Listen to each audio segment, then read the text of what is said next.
This is what I'm going to use for testing. Made in 1978. This is the stuff loaded on clips and bandoliers. Once in a while I'll open up the cans from the bottom, just so you get a nice little display piece if you like to put them up on a shelf or something. They look better intact. You just cut the bottom off. It's not hard to do. Just work it out. And you just pull them out from the bottom.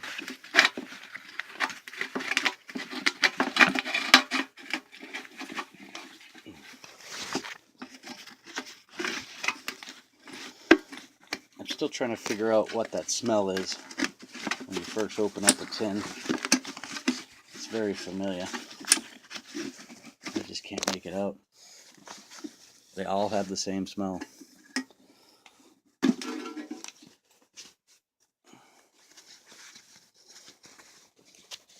Let's see what I got for clips. Sometimes you get World War II clips. See if my camera will focus.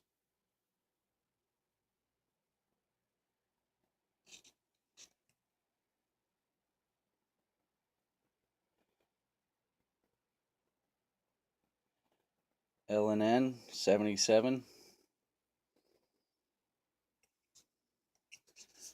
Emma looks nice.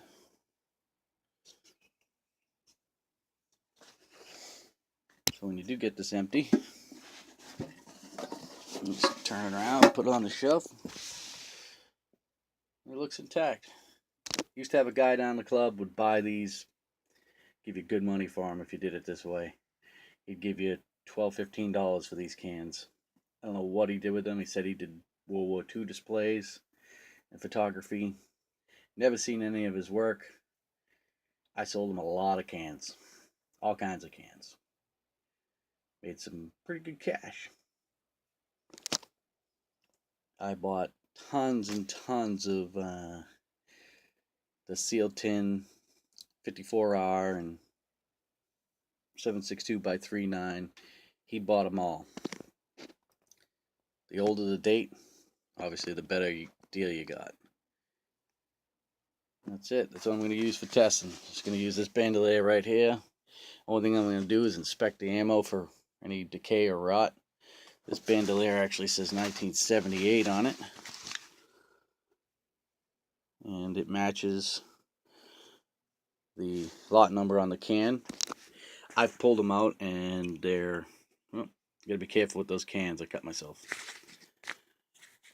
I pulled open a lot of 72 and it had all 68 ammo in it. And 68 bandoliers.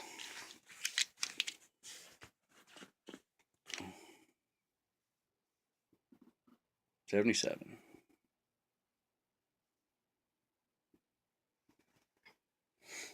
Which is good because I need 77 brass for my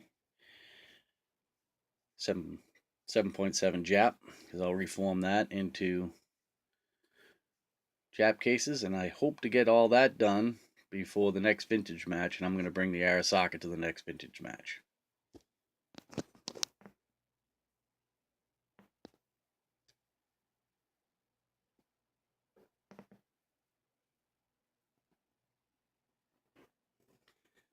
Alright,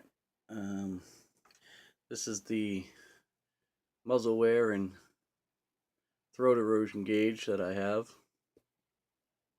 I have one of the bullet shaped muzzle wear guides that CMP sells somewhere.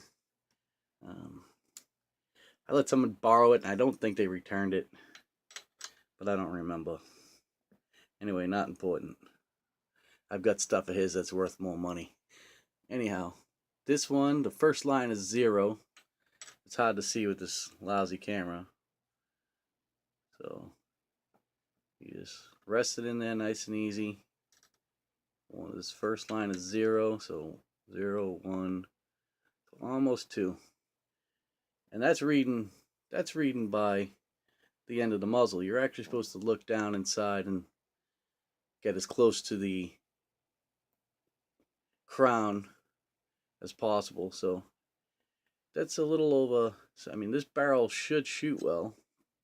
Doesn't mean the gun will shoot well, but the barrel isn't all that worn. So 0, 1, almost 2.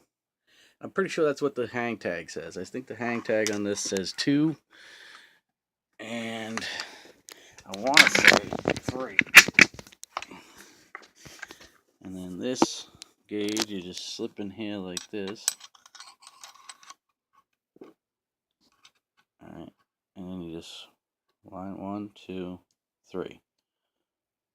So it's almost 3.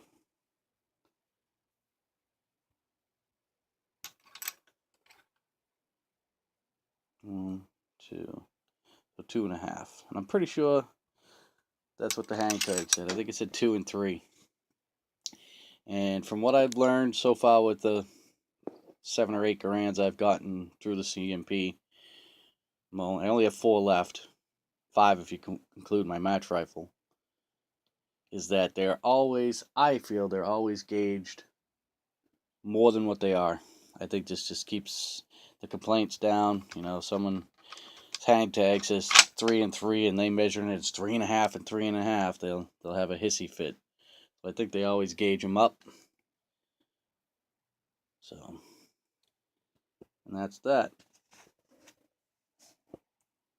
And this is made by Merchant. You can find them. Brownells usually has the best price on them. I picked this up, I don't know, 2012. It was on sale and I needed to fill my cart to get some free shipping. I think it was 26 bucks. They're running $35 now. But it's useful, I guess. I probably would have never bought one if I didn't need to spend another 30 bucks or so to get free shipping. And this just happened to pop up on their little for sale section there on the Brownells website. I like Brownells. They have a lot of stuff. Most of their stuff is really good. And they have a really good guarantee. You call them, you're not happy with something, they will refund you. And a lot of times they tell you to keep the part or the tool. They'll just say, sorry, hope we can help you in the future, and here's your discount. I actually had a set of brand new files that I bought off of someone else. Never used them, never opened them up. Still had the receipt. And when I opened them up, they were rusty. I called Brownells just to find out if the company that made them would refurbish them. They weren't terribly rusty, but I wanted to see if they could be refurbished. I paid short money for them, like 10 bucks. Worth the money in steel all day long. They said send them in. I sent them in. A week later, I got a brand new set back. Unfortunately, that set of files was stolen out of my truck, along with some other tools, a few years ago. And that's that.